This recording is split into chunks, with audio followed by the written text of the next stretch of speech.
They get brand new features at Arrowhead Stadium while the players don't. That's a problem. We're going to discuss it today on Locked On Chiefs. From the land of the free and the home of the Chiefs, this is the Locked On Chiefs podcast. Welcome back, Chiefs Kingdom. Around the world, nice to see you. Welcome in to the newly reinvented, reinvigorated, renovated Locked On Chiefs, part of the Locked On Podcast Network. It means your team every single day for free on every platform, at least 5 days a week. You locos know that. You everydayers, we appreciate you, and we know that you guys tune in, listen on every platform possible all the time. And we try to give you at least 5 days a week all year long and a lot of bonus content as well. You can get signed up here on YouTube where you can like, sub, and hit that bell. You can go over to Spotify. You can go to Apple Podcasts. You can go to any audio platform you like because we are free and available on every single one of them. And then you can get a little bit more information on the text line at 816-357-8781. Welcome in. We're brought to you by FanDuel today. Make every moment more. Right now, you new customers are getting $150 back on a bet that wins. Super simple. That's $150 in bonus bets back to your account if your first bet wins. At FanDuel.com/lockedon, go get started. We're going to get started because there are a lot of plans to go over, a lot of innovations coming to Arrowhead Stadium. We're going to discuss where that's at. And later in the show, we have to get to not only what the NFLPA report said, it is not rosy for the Kansas City Chiefs, but what Clark Hunt can do about it and how it all comes together. It's no surprise it was all released on the same day, and that's probably the best thing that came of it because you get a little bit of balance, and that's honestly where we have to start. The plans, they're huge. For those of you that have been waiting, I don't want to break it to you, but there's no new roof. I'm just telling you. So it's okay. It's still going to be an outdoor stadium with a lot of pluses. And I feel kind of excited about a couple of them, Chris, but what stood out to you? The entryway. And that only gets done when the Royals are gone. So that's obviously going to be something that's going to be waiting for a bit. And, I mean, it just looks like a cool place. I do understand that there's no roof. I kind of like the fact that there's no roof. I understand the thought process of getting a roof, but a roof is going to be a lot more expensive. So, when you look at this, it's a question of whether or not the residents of Jackson County are going to continue with the sales tax. So they're going to be their decision, and we'll find out. I guess it's going to be on the ballot in April. So we should know pretty quickly whether or not that's going to happen. And if it doesn't, then there's going to be a lot more questions. There absolutely will. There's a lot of stuff. What I like about it is it is fan-centric, in my opinion. You're going to get upgraded, and everybody's going to love this. And for those of us who make content when we're at ball games, we're definitely going to like this. You're going to get upgraded communications, Wi-Fi, and connectivity within the stadium. It certainly is. It's a terrible dead zone in there. You're going to get upgraded concessions. You're going to get concourses that I found the theme of the whole announcement to be about making life easier if you're a fan in the stadium on game day, on how you move around, how the lines deal with, and what your mobility is, so you don't miss plays on the field. And I think that's probably the right focus, and I'm glad to see that's what they did. Yeah, and I do think that there's a lot of things that they're looking at doing that are going to be a lot of fun, and connectivity is one of the biggest things. And the big thing that you have to look at, and I know people are going back and forth, should they vote yes, should they vote no? Regardless of how you feel on it, the reality is the stadium's 50 years old. It's not part of, and I know we're talking about this later with the NFLPA report, and this also goes back to Clark Hunt too. Part of it you can't do anything about because of how old the stadium is. So they are limited in some regards, and that's just reality of playing in a stadium that was built 50 years ago. It's not built to be something like what the brand new stadiums are and the size of the brand new stadiums. And that's why I think they were pretty innovative in what they decided to do outside on the grounds. Now, obviously, with Kaufman coming down, that makes a lot of room there. I like the fact that there's, an entertainment venue. I can see additional concerts being done out there. It looks like there's about enough length for a full football field out there, so you can do demos. You can have a fan experience, much like you see at the Super Bowl and the Combine and a number of things. So that helps. I love the walkways that get you over traffic Yeah, it's and very cool. alleviate. Yeah, right. Like it It's a helps great design. pedestrians get there, and it helps you not get caught in more traffic. So I don't know if there's a lot they can do to alleviate traffic in the whole complex, but by doing small things like that, so you just don't put any stress on it, you don't have more possibilities for human versus automobile collisions. Let's keep avoiding that, and I think that's a big plus. Well, the big thing for me is, I mean, the county has to decide if they're going to make changes to the way that people are going to be getting to the games. I mean, that's Right. not something the Chiefs can really do anything about.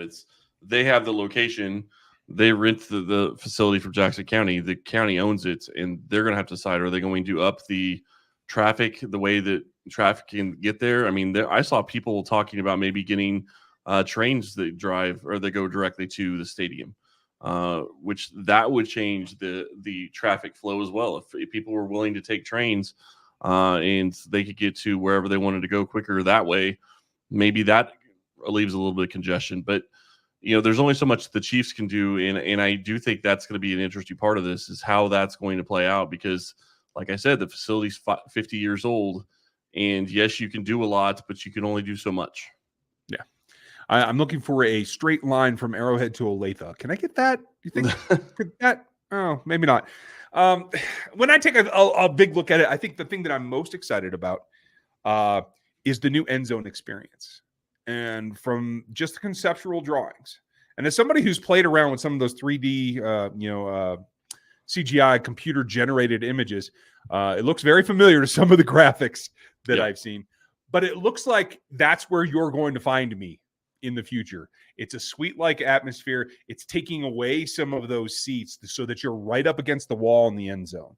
And I think that's going to be a ticket that people clamor for, and B, one that gives you a very, very unique back to the days of standing on the sidelines that I don't think I've seen since then. So I'm pretty pumped about that. And I'm not going to lie, it looks awesome to me, but I know that there's people, and I'll play devil's advocate for a second, that are going to lose their seats because of it. That's going to be an issue that they're going to have to deal with. And it is what it is. If that's the direction they're going to go, I mean, you've got at least 5 or 6 years before they can really even start doing a lot of these renovations because you're looking at having to have Kaufman gone. And I'm curious to see, and I'm sure it's probably going to be released at some point, what's the renovation cost? What's the demo cost of destroying Kaufman? That's got to be expensive.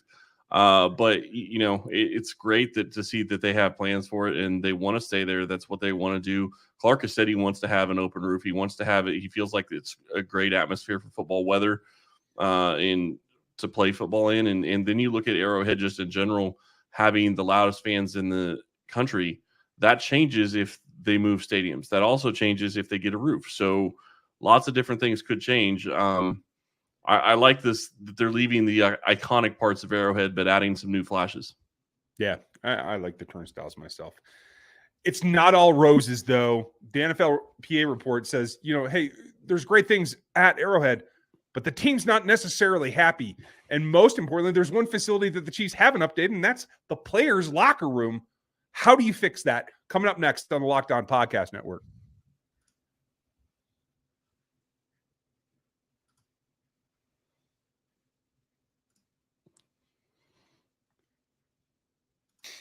Get buckets with your first bet on FanDuel, America's #1 sports book. Because right now, new customers, you get $150 in bonus bets with any winning $5 bet right now on FanDuel. That's $150 if your bet wins. Super straightforward and simple. Bet all your favorite NBA players with the teams that you're looking for, whether it's quick bets, same game parlays, exclusive props, and everything else under the sun. Just visit FanDuel.com/lockedon and shoot your shot today. That's FanDuel.com/lockedon at FanDuel, the official sportsbook partner of the NBA and the NFL.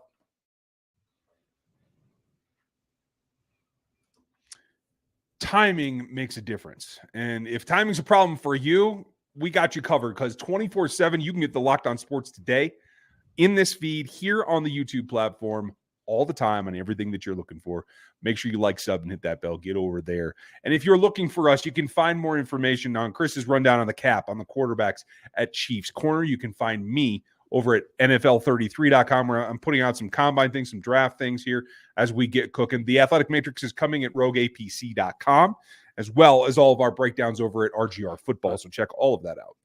I did just put out an article today. And if you're listening to this on Friday, it was yesterday. And I'm actually going to have another one about Snead tomorrow. Projections for Chris Jones' cap and how they could get him under the cap. And really quick, I know we're getting ready to talk about NFLPA report, but it did come out at the combine that the Chiefs are starting to feel a lot more optimistic that they can get a deal done with Jones. So something to watch there. Yeah. And good for him. I hope that he feels the same way. And that's what it's really going to come down to. Now, along with that rosy feeling and all these new things going on at Arrowhead, there was at the same day announcement of what the NFLPA took away from its player surveys. And I'm not going to get into the individual numbers. I don't have it in front of me, quite frankly. There's a couple of points, but we don't need to go through the numbers themselves. It comes down to this for me. Go ahead. I was just going to say, you said the locker room. From my understanding, it sounds like it's more the practice field locker room, not the actual locker room in the stadium. So that is a little bit different, and I just want to make clear that I think that's really the issue. And I think you illustrate the point perfectly. To the outside world, when you say the Chiefs locker room, you think about game day, and you think about Arrowhead Stadium, which the money has been going into and is going to continue. The players don't. The players spend 90% of their locker room time in the locker room at the practice facility, at the headquarters, and that's what hasn't been touched and hasn't been upgraded. It hasn't made their lives easier. Exactly. And so that's the biggest disconnect on this particular survey for me, is just the dichotomy of public facing, which you do need to service the fans. You do need to keep your business coming in. You need to be able to get ticket prices that reflect what you've put into it. But you got to take care of the product on the field. The locker room's the number one thing. And I saw all kinds of people throwing images of the Arrowhead locker room on social media yesterday saying, hey, they just got this. Why are they being so greedy? The players aren't being greedy. I mean, it comes down to plywood and duct tape in the actual headquarters locker room that they have to use every single day and have to be able to recover in, meet in, socialize in, team build in. It is the central hub of what the Chiefs do on a day-to-day basis, 6 days, not just what you see on Sunday. Yeah. And I mean, the other part of it is it also comes down to the training staff. It comes down to, the training facilities. Even somewhat the weight room, although the weight room isn't near as bad as some other teams. So, that's something. The reality is that they need to pour more money into it. And I understand where people are going to be coming from. And they're going to say that, the Chiefs get a check for $400 million before anything else. And that's true. They do. That covers all player costs for the year. That's going to cover, some other things that, the coaches' salaries have to come out of that too. Reed's getting ready to get a new contract, which I'm guessing is going to be north of 15, 20, closer to $20 million a year. All the other coaches' salaries are going to be coming out of some of that. Your scouts, your GM, all of that stuff has to come from somewhere. But I think the big key here is it's a business, and I'm not going to say that they don't have the money, but I do think one of the big keys is one of the things that I believe the NFL has instituted is you can't go out and take debt against your franchise, which makes it harder for smaller towns or smaller teams. And that's exactly what the Chiefs are. It is, and you hope the finances can be worked out. It's about planning, and it's about, I think, prioritization. There are a couple of things that they can do about that. We're going to get to that here in a couple of minutes. But I think overall, from the whole perspective, it's shiny on the outside, and it's starting to get old on the inside. And I think this is back-to-back championships shouldn't just be about the three-peat, which we're going to talk about ad nauseum because it's the focus of what this game and this sport and this franchise does. But it's also 47% chance according to Vegas. Sorry, just want to throw it out there. Just saw it.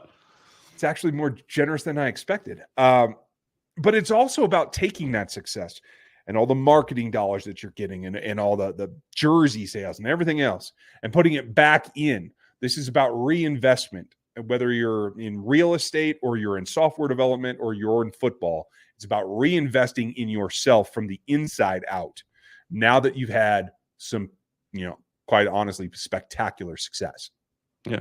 No, and I don't disagree with you. It's about reinvestment, but the question really becomes, how do you I mean, you would almost have to raise that whole facility, and I'm talking demo the entire practice facility and training area and all of that to be able to get some of the amenities that are wanted. And I get it. I get the reason why they want more, hot tubs, cold baths, all of that. I understand all that, and the training staff and all of that. I'm not saying that they don't need it, but the other reality is in order to do some of that, it's going to have to be a long-term deal. You can't just do that over a one-off season because you don't have the space for it right now. So it's got to be something that's planned out and taken to another level. And the one thing that I will say about all these renovations that they're talking about, again, we talked about the renovations. That's mostly Arrowhead. That's not the facilities. That's not the background stuff. That is really what I think most of the team is not liking. There's other things that they can address, sure, but when you talk about it, it's basically redoing the practice facilities and getting everything all brand new, or not brand new, but at least up to par with some of the facilities that they've been at, like Vegas, which is going to be hard because it's a brand new stadium. Yeah, that is difficult. And that's exactly where we're going when we get back, is what can Clark Hunt do? How can he put his money where his mouth is and get this done for the guys that are producing the championships? That's coming up next here in the Locked On Podcast Network. This show is sponsored by BetterHelp. What's the first thing you would do if you had an extra hour in your day? If you just could get an extra hour, if we had 25 hours in the day instead of 24, or you just ended up having a free hour of time. For me, I would do some more reading. I really enjoy reading. I enjoy learning.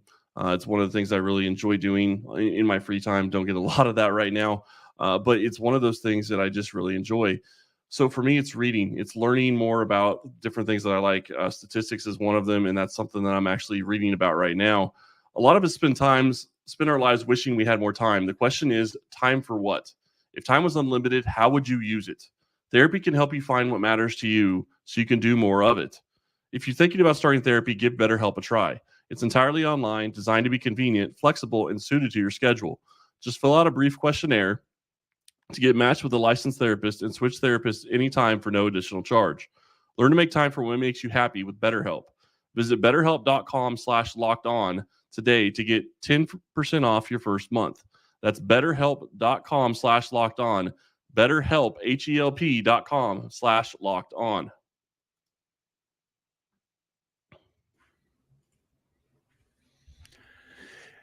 There's a lot that can be done, and there's a lot that you can learn by watching the Locked On Sports Today feed. It is 24/7. It's going to give you all the sports info that you're looking for, especially as we round into the offseason in the NFL. So make sure you go get subbed over there. There's a lot that has to be done to shore up, honestly, the fallout from this report. And it does come back all around to the players. There are a few things that I think do need to be done in order for Clark Hunt to, like I said before, put his money where his mouth is.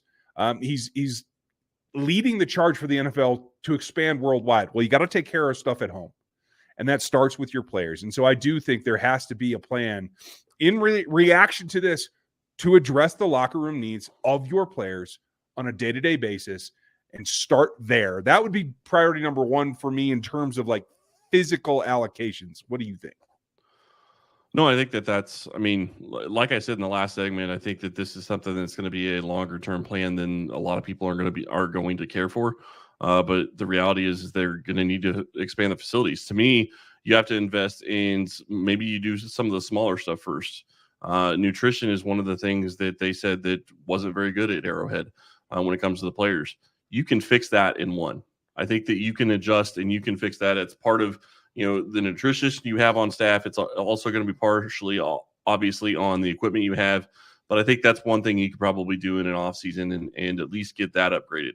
A family room, a bigger family room, having a family area around the game was another big one. It sounds like it's across the street, so it's something where they have to, kind of adjust. So those are some of the small things that you can maybe look at and try to do in one off season. When you're talking about adding equipment, adding, more cold tubs, adding more hot tubs, adding more staff for training and all that, you can do some of it if you have the space. But that's the big question. Do you have the space?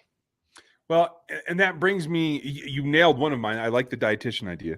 But you bring me to my bigger point is you don't need space to take care of more players. You can rotate through, you have time. The big thing for me, the number one thing that will help the players in terms of their overall health, safety, and satisfaction with playing on this team and doing this job and being part of this franchise is the staff. There's a disconnect here between how much equipment you have, cold tubs, tables, massage, whatever, and the people that do that. You can hire 4 massage therapists tomorrow and be in business. You can go out and double your training staff. It's not the quality of care, as I understand that is the complaint. It's the availability of the care. And that's what I think staff-wise can be doubled like that. And you just have to work on scheduling. That's the big question. And that's where I go back to, do you have the space for it? You're right. You can do scheduling. You can make things work. You can hire staff to do all that. And you're absolutely right in that regard. I do think that space could become an issue if you're talking about some of the extra stuff, adding extra masseuses, adding extra training tables, all of that. But, you're right. You can rotate people through and you can do all that. You need to make an investment. This is the second year in a row that they have gotten hammered by the NFLPA report. And obviously it's not going to keep people from coming to Kansas City. Go look at what happened with Andy Reid. Andy Reid's the number 1 coach on there.